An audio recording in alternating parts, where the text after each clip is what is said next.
Ready for the first class for social psych? I love social psych, so you're gonna enjoy it too. This one is like the first module. It's like research method. I was like, why? But it's important that when we understand people's behaviors, how people perceive you, how we perceive others, we have to study about it. We have to use observations and stuff. So we need to talk about. Go hand in hand. Yeah, we have to just slightly, and you took Psych 101 already, so it's very piece of cake for you to remember. It's more like refreshing your memory, all right? How do we do social psych? First of all, forget about this. What is social psych? Study of society and Yes. conversing with people. Right, how they absolutely. interact. Right, how we interact with others, each other. What else? What is behaviors, your own, and how our behaviors are perceived by others, and how it's shaped by others, how it's shaped by our own attitudes, right? Very good. What else? Group dynamics. It's definitely social psych. Excellent. What else?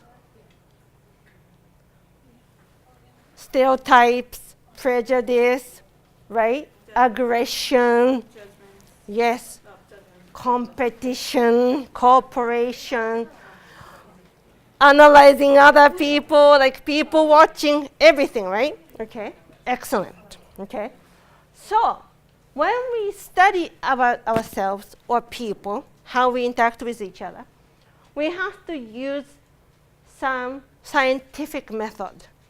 It's just not, we cannot just say, yeah, I know you are right. I am too.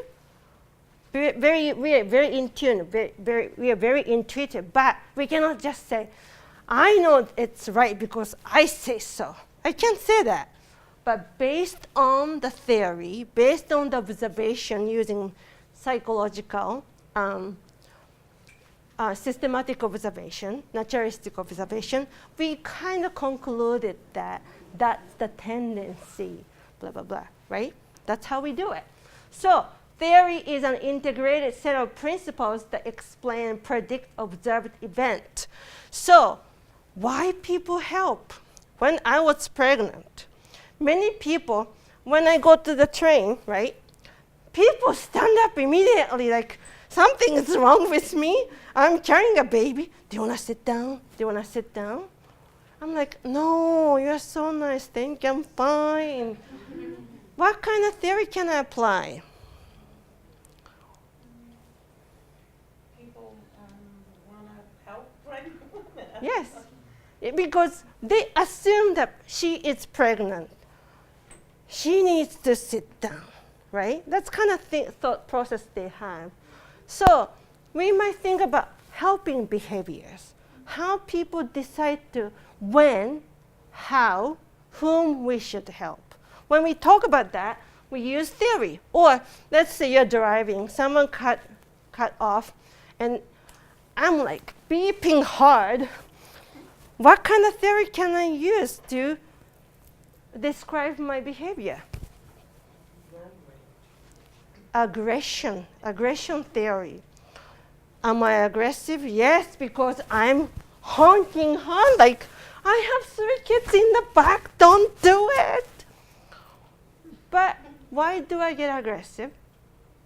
Why? Because I want to protect my kids, and I get mad because those bad drivers create problems, and then, sorry to say this way, if they get like something bad happens because they are careless, then that's the lesson that maybe they will be better next time not to make a mistake again. But if that person injured other people, and they're innocent people, I start thinking like that.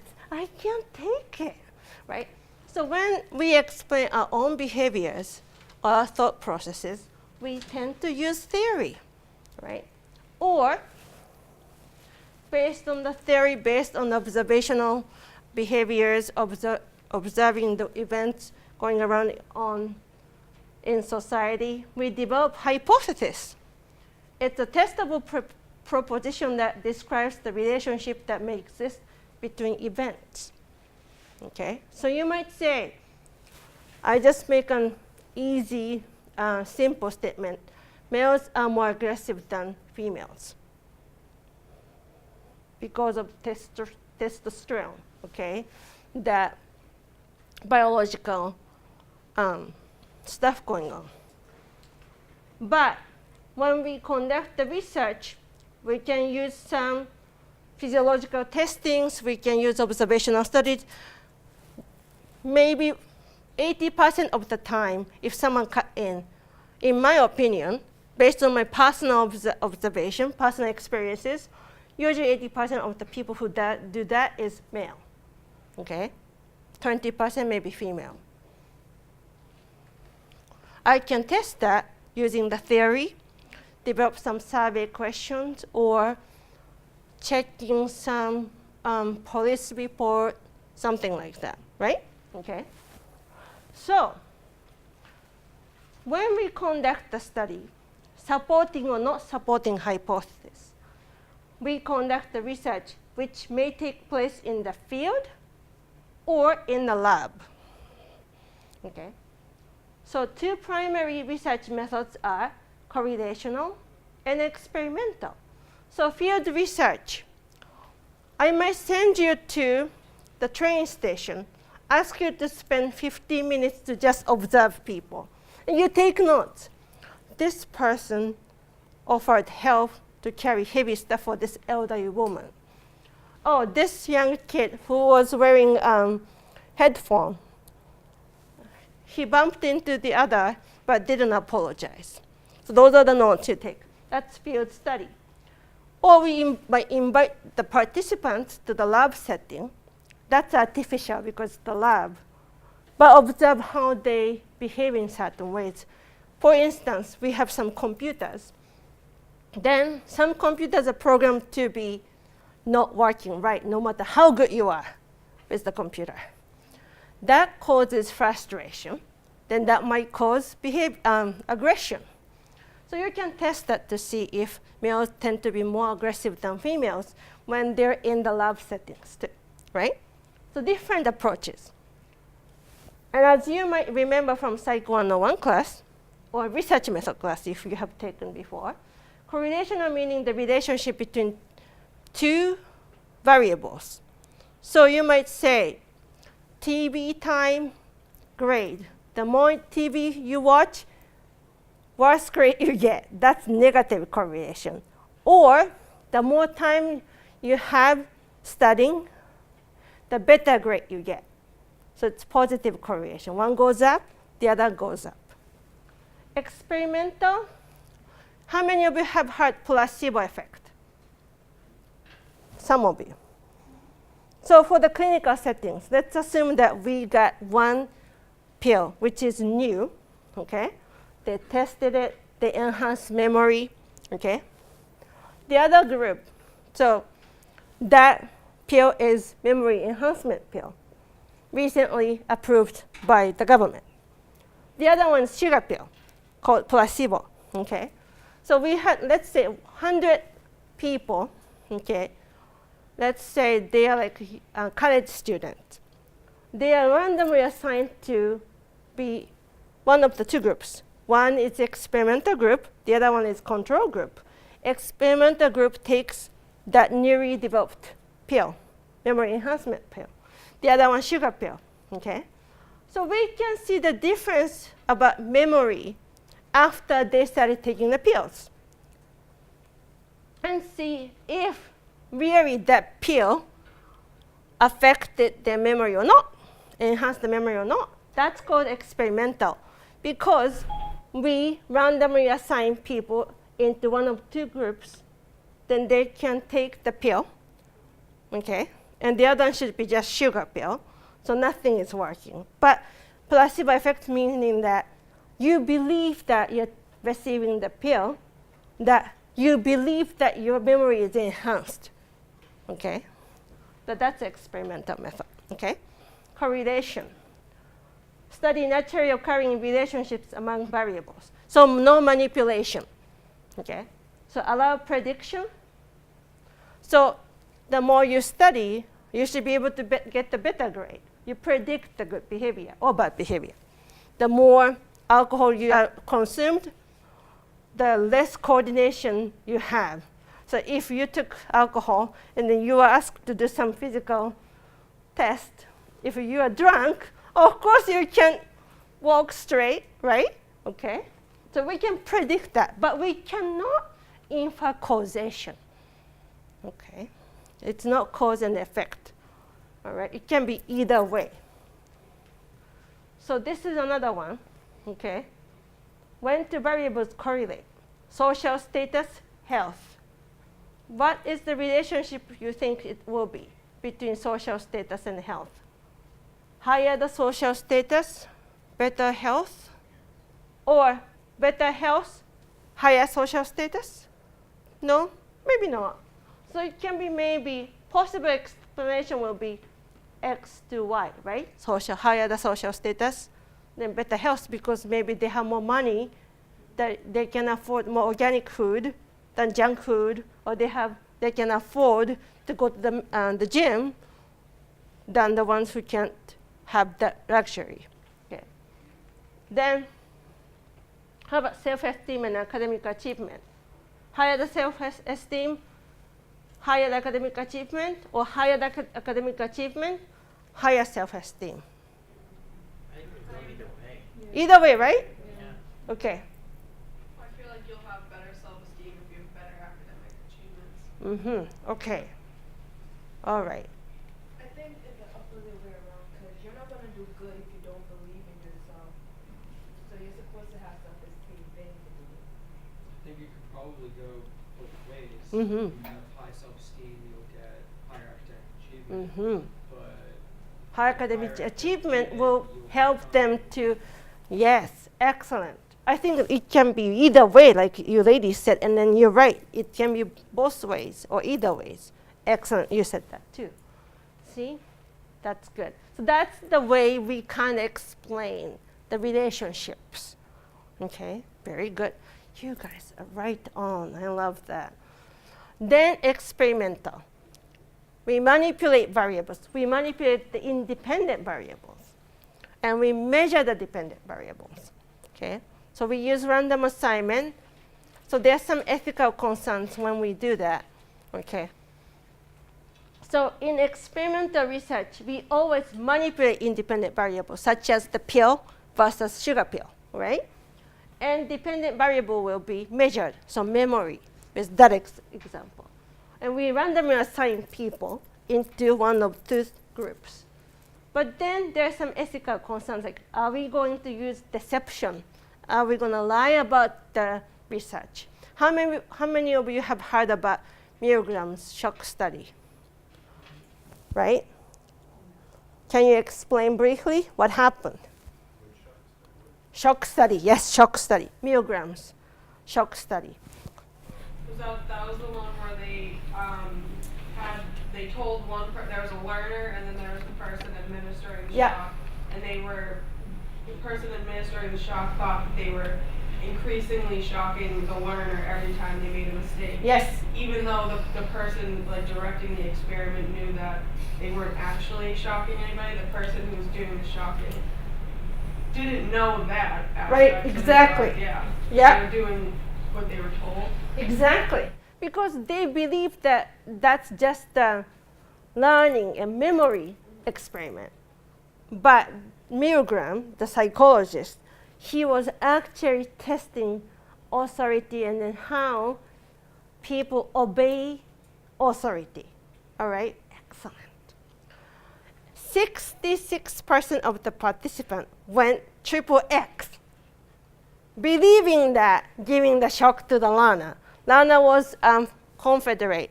Lana was an actor. But he said he had a heart condition, right? So he started screaming like, get me out of here. But that was fake. So people who believed that, who were giving the shock, felt very nervous. They really revoked, like, can we stop and make sure he's all right? And the researcher said, no, everything is all right. This shock might feel some like pain, but it's not life-threatening, and I'll be responsible. So keep going. So most people went on and on. Okay, so that's deception. Informed consent form. We tell the participant, we researchers are interested in learning about motivation and emotion, for instance. So you have the rights to stop participating in the study anytime you wish, right? And if we cause any psychological harm, we are responsible. We have to treat you, like we have to offer some clinical setting or clinical sessions if we cause any harms, okay? So something like that. We have to state that they have the rights to stop participating, but they understand the risks of being in the study. Then potential harm, we have to explain, because the motivation and emotion, so we might put the scenario that make you feel like it's not a nice story about, okay? So that might make you feel uncomfortable. So those are the things that we have to basically explain in the form. Then confidentiality has to be kept, all right? And I skipped mundane and experimental realism. It's the two different types of experiment. One, it's more in like artificial settings such as lab. So it's not like a real setting. Experimental realism is like in the real life settings, it can happen, okay? But we use deception. So like Stanford prison study, a milligrams shock study would be a good example of experimental realism. And debriefing, after you conduct the study, you debrief with the participant. This was the purpose of the study. And then hopefully your participation will help us to understand the behaviors better and so forth, okay? Denture. All right, so this is just an example. People experiments, we have conditional experimental group, control group, violent TV, that's manipulation. Non-violent TV, control group. And then we measure aggression, all right? So if you go to the textbook, you have that example too. Then correlational advantage often uses real world settings because we don't manipulate, okay? Then disadvantage, causation often ambiguous. We can't really tell which one is the cause and which one is the effect. Experimental, yes, can explore cause and effect by controlling variables and by random assignment. But disadvantage, some important variables cannot be studied with experiments. Things to consider in social psych research: theory, hypothesis, population. College is the population, and then we withdraw sample from different colleges.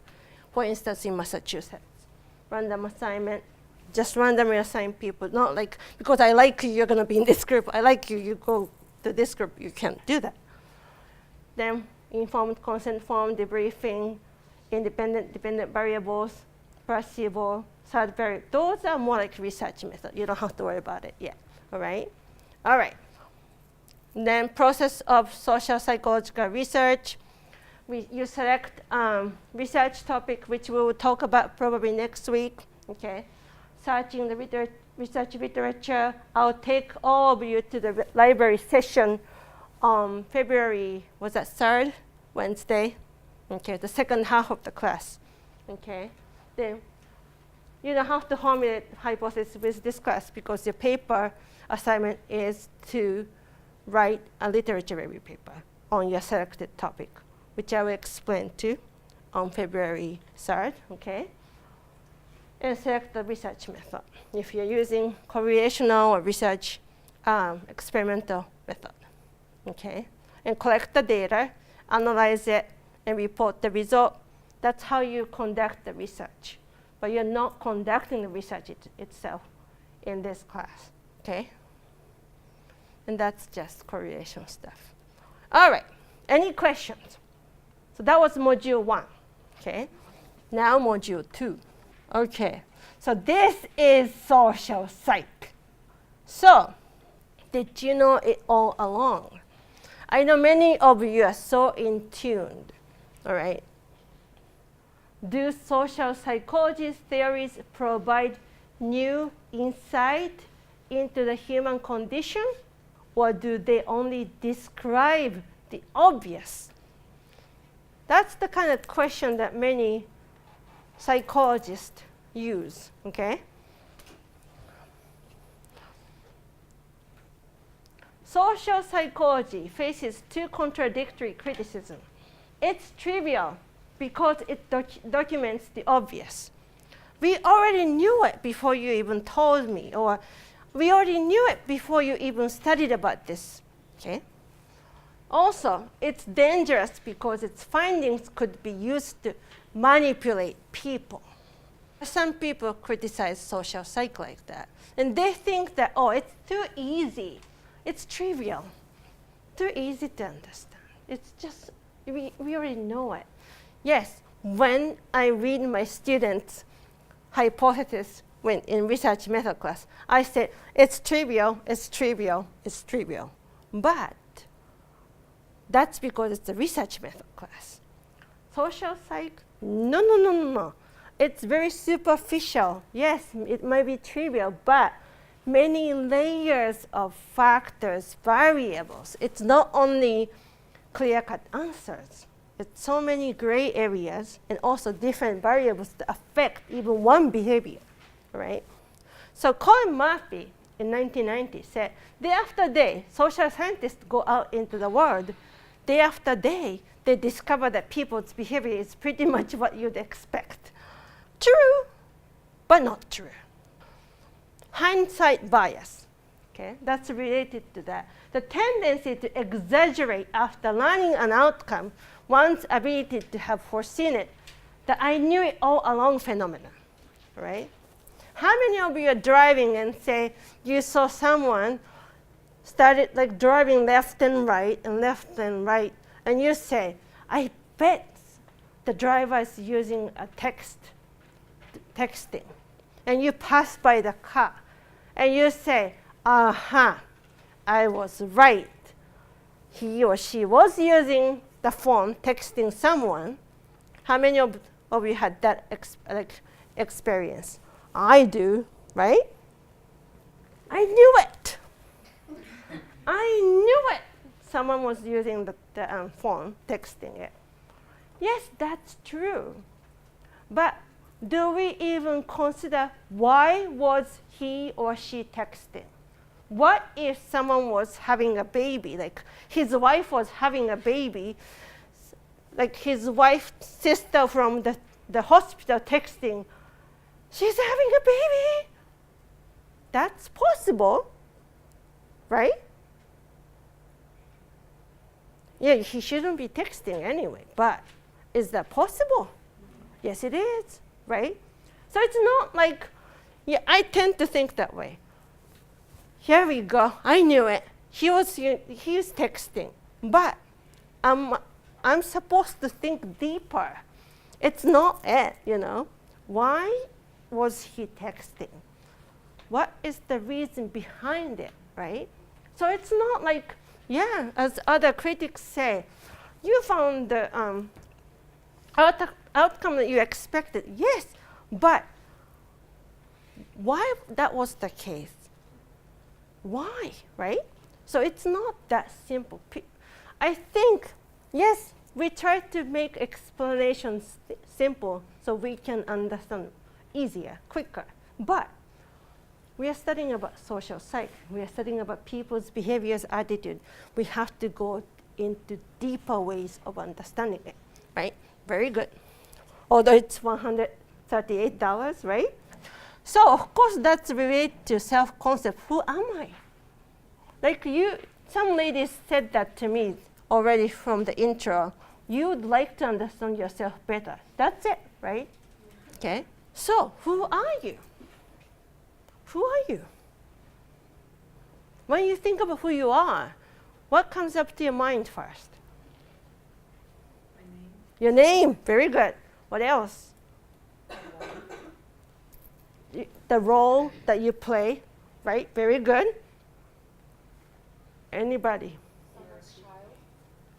Very good. Human. Your appearance. Okay. Appearance, lifestyle. Who said something?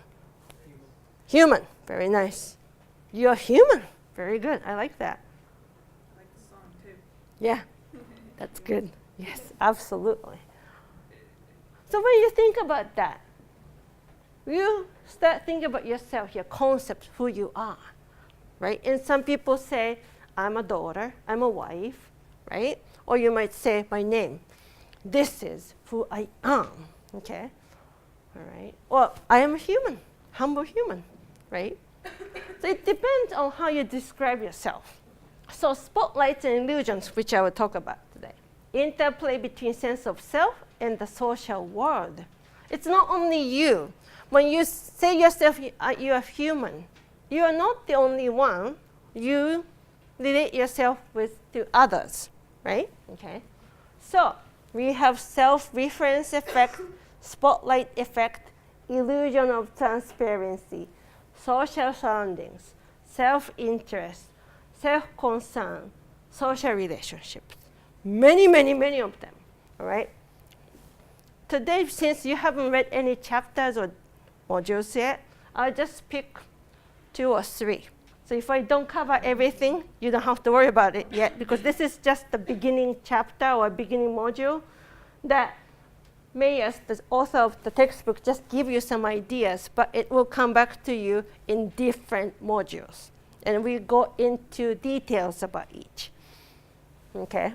But, like you said, I'm a daughter, I'm a wife, that's self-reference. Okay? And spotlight effect. It's related to how others view you. So for instance, how many of you, you're still young, most of you are like 20s and 22, some of you 29, I remember 30, I'm 46, I'll be 47 this summer. I don't care, sorry to say, but I really don't care what the other people see me, I don't. After having 3 kids, I really don't care. If my hair is like crazy, I don't care, right? As long as I come in on time, do my job right, I am happy with that, okay? But when you are an adolescent, how many of you thought like if you have pimple, oh no, everybody will notice my pimple. How many of you felt that way? Or if you put the ketchup or something on your nice shirt, you might be like, oh my gosh, people think that I'm like scatterbrained, I have a little like stain here, right? How many of you think that others are watching you like that? You think they really watch you? Sometimes yes, but most of the time, they don't really pay attention to that details like pimple or stain. Yeah, if I'm on like the hallway, my student might say, hey, Professor, because they spot me, fine. But do they care about what I wear, what I have, like if I have pimple? No, right? Not unless you point it out. Right, exactly.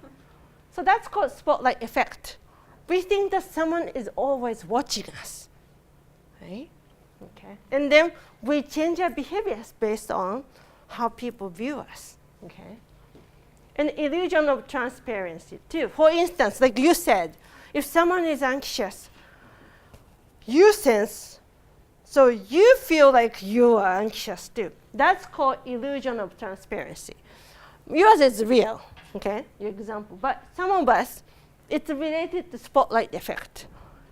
Oh my gosh, I think people are looking at me, so I start feeling like I'm anxious because I think they're anxious too. That's how it is. That's how our behaviors are affected, okay? And then of course self-concern, social relationships. Your behaviors change if you're dealing with me in classroom or if you're dealing with your best friend at home. Wait, can you explain that illusion of transparency again? I'm sorry. Yeah, illusion of transparency. So you feel like if I'm angry, okay, and then you feel like you're angry too. Like you can feel it. Yeah. No, it's not really yours. Right. Exactly right. Yeah. Because that's how your behavior is influenced by other people's emotions. Like my kids, I don't get angry so much, but then when I said, that's it, all three kids like this, they know I'm serious, right?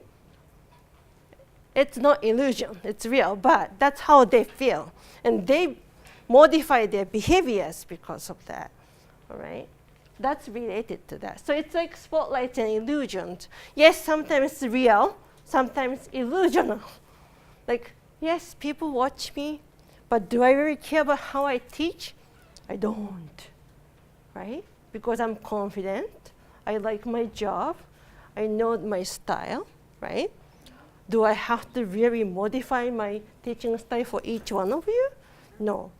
But if someone is new, first time teaching social psych, he or she might feel that way.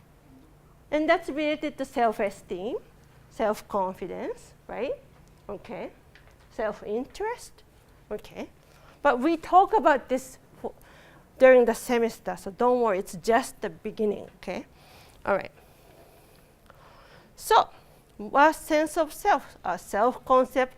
What is self-schema? What is it?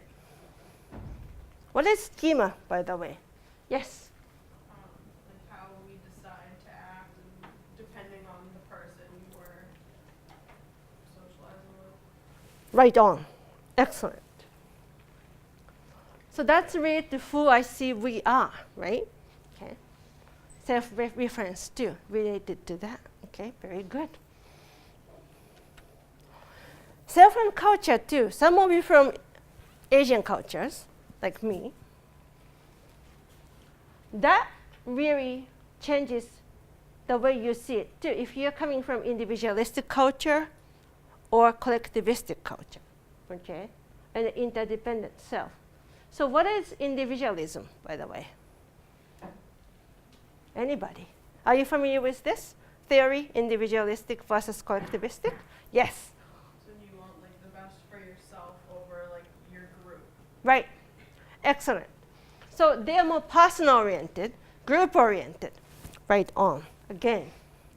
Interdependent, meaning like there is an overlap. Like, yes, you can be independent, but you're interdependent with others. It's like a 50-50 deal. And then, like, overlaps. Very good. Okay. Self-concept. Okay. Identity is personal, defined by individual traits and goals if you are independent. Interdependent, more group-oriented, social, defined by connection with others. Okay. What matters? Me. Independent. Okay. Personal achievement and fulfillment. My rights, my liberties. Interdependent, we are. Group goals, solidarity are social responsibilities and relationships. Okay? Disapproves of conformity because they're individualistic oriented. Egotism. We disapprove egoism if we are from interdependent or collectivistic culture. Okay? In Western cultures, people tend to be individualistic. People tend to be collectivistic if they're in Asian or third world countries, African countries and so forth. So that shapes who they are too, based on what cultural background you have. All right? Very good. Like that, who am I? So it's independent view, self, mother, father, friend, co-worker, sibling, interdependent, overlaps, okay? And self-knowledge, who am I? We explain our own behavior because you should know who you are. And predict our behavior. What if this happened? How do I react? How do I behave? And we try to predict our feelings too. If this happens to me, I will be not happy. I think I'll be confused. I don't think I'm going to be very comfortable with that. So you start thinking about feelings. That modifies your behavior too. Okay? Then the wisdom and illusion of self-analysis too. Yes, sometimes we overthink, and then that helps you to avoid some danger or avoid misunderstandings. Sometimes you think too much that it can be very confusing, anxious-oriented, right? So to some students, I said, relax, it's okay. But they overthink. They tend to overthink. But Professor, what if I didn't do it right? Relax, you can do it, right? That happens too. Some students, my very good students, multiple choices, they overthink. What happens? Their first answer was right, they change. I said, don't change, right? Okay. Same thing. Sometimes it's true, yes, it's good to avoid some stuff, and sometimes you tend to think too much, okay? All right, self-serving bias. The tendency to perceive and present oneself favorably. We all want to look good, right? Not much, me now, but in general, right? Okay. So explaining positive and negative events. We take credit for our success. I did it. I'm smart. I worked hard, right? Definitely we do that. That one I do that. Like, I worked so hard. But we don't want to. We do not take credit for our failures. I know, right? I'm working on with my kids. I tend to be very honest too. Sorry, mommy is not perfect. Mommy makes mistakes. I'm sorry. I quickly thought that it was you, not the other sibling, right? I do that sometimes. I hear it and I said, Maya, why did you say that? Mommy, that was not me, that was Mabel. Sorry, Maya. I thought that was Mabel. Oh, no, it was you, not Mabel. I'm so sorry. That's okay, Mommy. Right? They're lucky that they have siblings because as an only child, I didn't have the luxury of, Mom might think it was him. Mm-hmm. It was always, it was you, wasn't it? Kevin, I like that you did that too, right? That's great. Like some students, they get upset with the exam score, and they start saying that, Professor Wright, your exam is too hard. I deserve this and that, right? And I said, calm down, I know you didn't like it, but let me explain why you didn't get the credit for this. And I really explain for them because I want them to understand it and do it better. For instance, like essay questions. And they kind of get it, usually. When they calm down, they hear it. But if you see ratemyprofessor.com comments about me, it's so funny. It's half of my students love me, the other half hate me.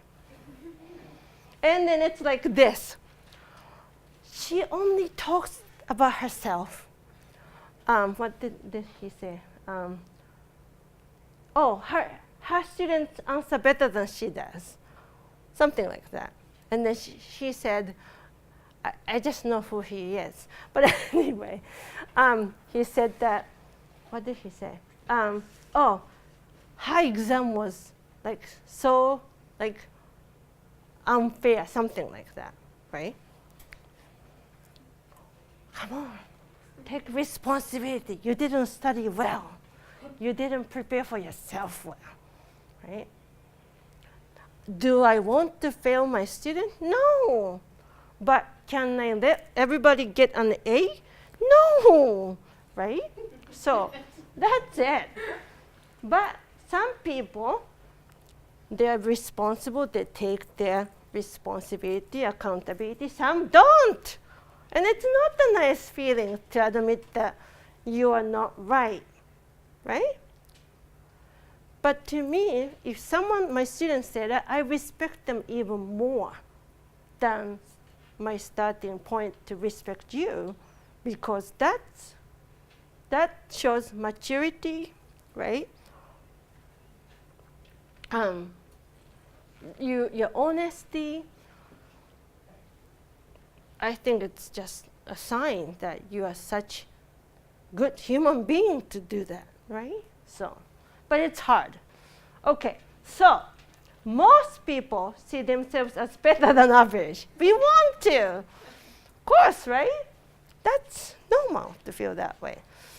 Many phases of self-serving bias include ethics, professional competence, virtue, intelligence, prenatal support, health, attractiveness, driving. That's not limited to, okay? But those are the ones. Another one, unrealistic optimism. One example, okay? Once I finish my psych degree here, I will get the fabulous job. Yes, I hope my students will do, but I want them to be realistically optimistic, not unrealistically optimistic, right? Okay. And of course, optimism brings more than pessimism. Pessimism will not be beneficial for you anyway, okay? Because then you start feeling like very depressed. You start feeling like no matter how hard I work, I will never get promoted.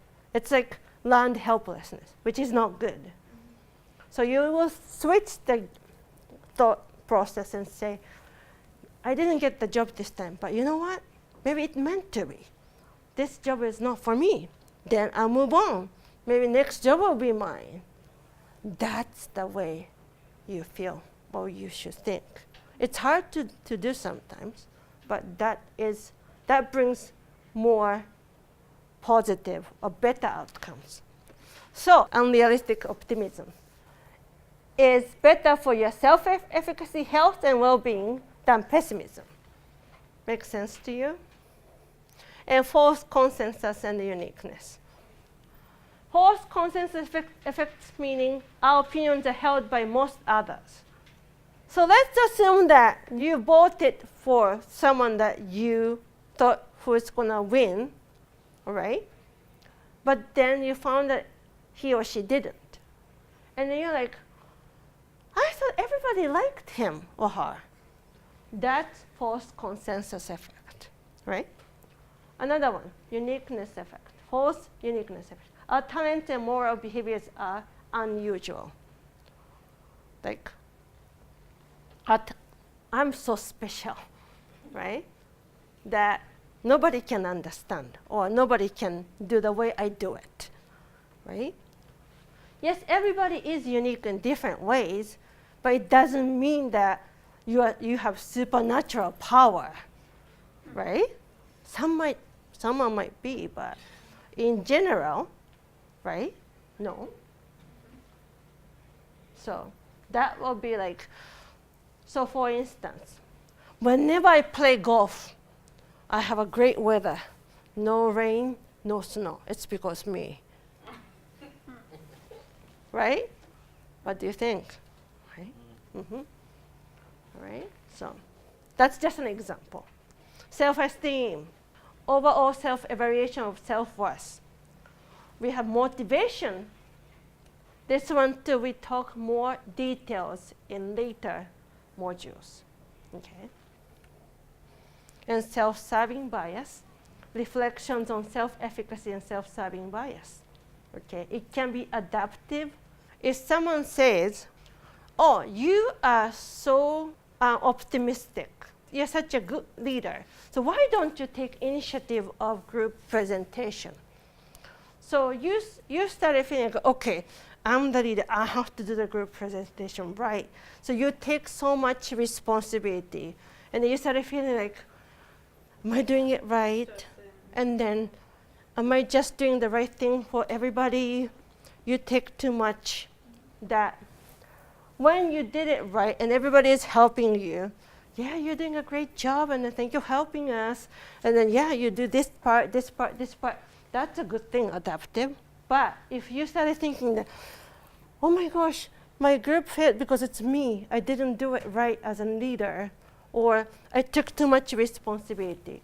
That's maladaptive, right? Okay. So those are the things, again, we're going to discuss in later modules, okay? It will come back to you, believe me. All those chapters / modules are interrelated, all right? All right, that's supplemental. So that was modules 1 through 4. You guys survived. Good job.